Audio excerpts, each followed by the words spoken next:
За бүгд энэ бичлэг үзэж байгаа өдрийн мэндийг хүргэе. За энэ бичлэгээр би AAA буюу Authentication Attestation аккаунтын талаар тодорхой ойлголтыг өгнө. За энэ нь яадаг вэ гэх юм бол хэрэглэгчид сүлжээнд нэвтрэх ямар нөхцөл зүйлийг ашиглах боломжийг тодорхойлохын тулд хэрэгжүүлдэг. За AAA энэ яг сүлжээний хангалтын хяналтын айлчлал байдлын framework байгаа. За цэцэн авч үзэх юм бол Authentication сүлжээнд нэвтэрч байгаа хэрэглэгчдийн яг хэн болохыг баталгаажуулж хэрэглэгчдэд зөвшөөрөл олгох эсэхийг тодорхойлдог. За Authorization бол хэрэглэгчдэд тодорхой үйлчлэгийг ашиглах тэрийг олохын тулд статус эрхийг олгодог гэсэн үг. За аккаунтын бодлого яг сүлжээний үйлчлэлийн хин хизээ юу хийсэн гэх мэт хэрэглэгчийн бүх үйл ажиллагааг бүртгэдэг. За сүлжээний шинжилгээг хэрэгжүүлэхэд хэрэглэгчийн сүлжээний нөөцийг хэрэглээг цогцолж бүртгэдэг гэсэн үг. Яг юу хийж байгаа online fraud, online intrusion, traffic, start time ч юм уу тийм. За тэгээ миний хийж байгаа таск нь бол 2 хэсгээс бүрдэнэ. За би энэ таск дээр зөвхөн локал аа болон PTY хяналт болон консоль зэрэгсэн локал аа гэдэг протокол яг зорилго нь юм бол за би локал AAA ашиглаад PTY line болон консоль дээр authentication гэдэг баталгаажуулах router-ний дээр локал user account-ыг тохиолно. За тэгээд зөвхөн лорайн харагдаж байгаа PCS за болон энэ router-ний консолоос локал AAA authentication баталгаажуулна. За надад мэдээж байгаа зүйл нь бол за энэ дээр хавсан маш router-ний 3 гэсэн гэхэд router-ийг харуулсан байгаа. За тэгээд enable secret password-ыг надад өгсөн байгаа. За би тэгэхээр төхөөрөмжлөд бүрдээ тодорхой юм бол enable password-ыг ашиглана. За тэгээд энэ дээр болохоор ямар нэгэн консоль дээр PTY line дээр хийсэн тодорхой байхгүй. За ингээд partner гэдэг router-ний дээр консоль хандлагыг зориулсан local AAA authentication. За кодны дээр username үүснэ. За энэ харагдж байгаа router-ний дээр дарж орж байгаа command line interface руу орж байгаа. За энэ нэг жоохон жижиг өгч. За ингэж тавьж байгаа. За надад enable secret password нь өөрчлөгдсөн байгаа. Энийг хурж аваад яагаасч. За privilege access гомдол орсон. За тухайгийн тал би компьютер манал командаар development version mode руу авна. За энэ дээрээс username үүсгэх. Username гэдэг командыг ашиглана. За secret password-ыг оруулаа. За admin-ийг үүсгэлээ.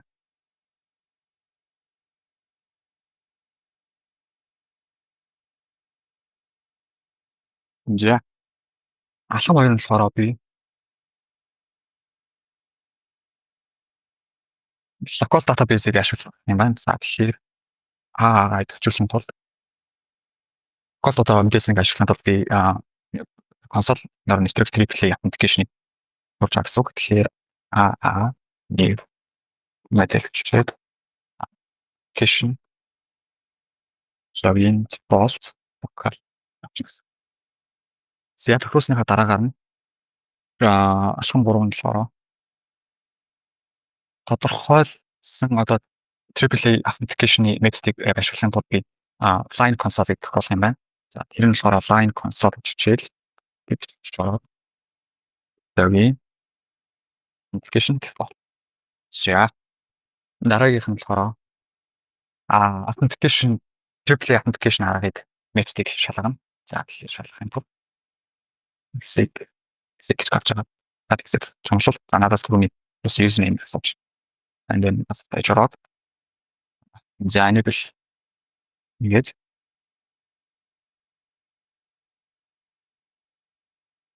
За global configuration мод руу ороод. За дараа нь болохоор part 2.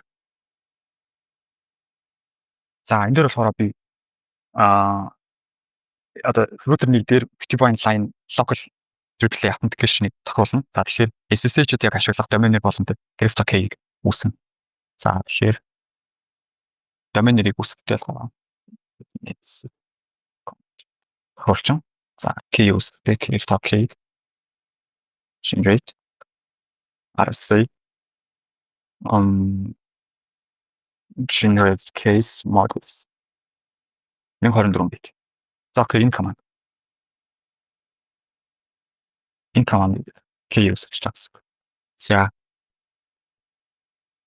За үүний дараагаар болохоор яг router-ний дээр PTY line дээр нэрлсэн тийм list буюу AAA authentication методыг тохиолно. Энийг яаж тохиолдог вэ гэх юм бол за хав дараа дэвчээ. Яг энэ үйлчлэгийг хийж байна. Тэгэхээр энэ үйлчлэгийг хийж байгаа болохоор энийг хурж аваад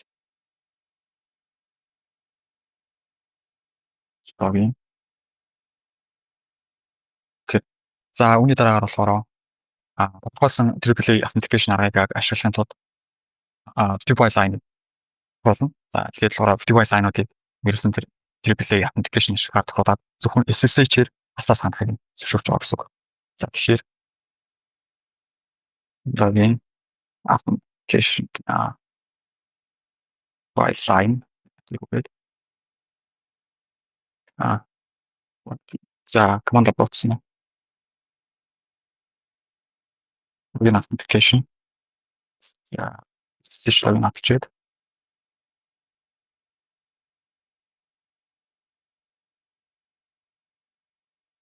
за эндээс чинь тэгвэл гэж байхгүй. Окей. За одоо болохоор тохиргоо хийцэн. За тэгэхээр зөвхөн SSH хандсан гот би SSH хичээл.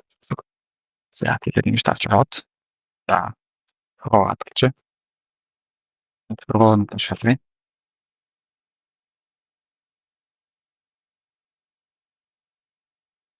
Hostname enable secret AAA authentication login local. За гэсэн тохиолдолд маань энэ харагдаж байна. За долоороо PC-ээс command prompt руу орж аваад SSH хандаад. За router-ийн юм маань сайн юм болохоор rapid net дээр 108 168.1. Окей. За password нь болохоор admin 1 10. Password нь юу гэдэг вэ? Admin 1. Username болчихсон байна. За окей. Амжилттай нэгтэрсэн. Cisco. Окей. За ингээд амжилттай хандаж авч болж байна. За энэ ингээд ер нь бол яг AAA-ийн ерөнхий ажил гэсэн үг. За ер нь бол local авчин зүгээр SSH хандлагыг бааж авч байгаа. AAA-ийн хэрэгжил гэж бодож байгаа гэсэн үг. Тэгээд яг AAA-ийн яг өөрөө яаж ажилладаг вэ гэх юм бол хэрэглэгч яг сүлжээнд холбогдохын өмнө AAA client-тэй холбогддог. Тэгээд AAA client нь болохоор одоо хэрэглэгчийн authentication credential-ийг нь AAA server рүү илгээн. Тэгэхээр бид нар сая бодвол юм local өөр нь local байдлаар ашигласан серверийг нь тэгэхээр сервер нь тэгээд хэрэглэгчийнхаа баталгаажуулалт authentication credential-ийг үндэслээд хэрэглэгчийгээ баталгаажуулна. За тэгээд authentication болон тэр authorization гэдэг үр дүнг AAA client руу цаадаг. Ер нь дийлэгтэй бодвол нэг хэрэглэгчийн одоо client нь бол switch router байдаг ч юм уу те сервер нь stop байдаг ч юм. Тэр байдлаар ажилладаг. Тэгэхээр client нь болохоор хүлээн авсан тэр authentication authorization гэдэг үр дүнгээр үндэслээд хэрэглэгчийн сүлжээнд нэвтрэх хийх одоо зөвшөөрдөг. SSH шийддэг гэсэн үг. Тэгэхээр энэ нь бол олон бус кодуудад дамжуулан сүлжээгээр хийдэг application authorization account-ыг хэрэгжүүлдэг гэсэн үг. Бид одоо дараагийн бичлэгээр болохоор би тэр ашигладаг кодуудыг тогтоож үзнэ.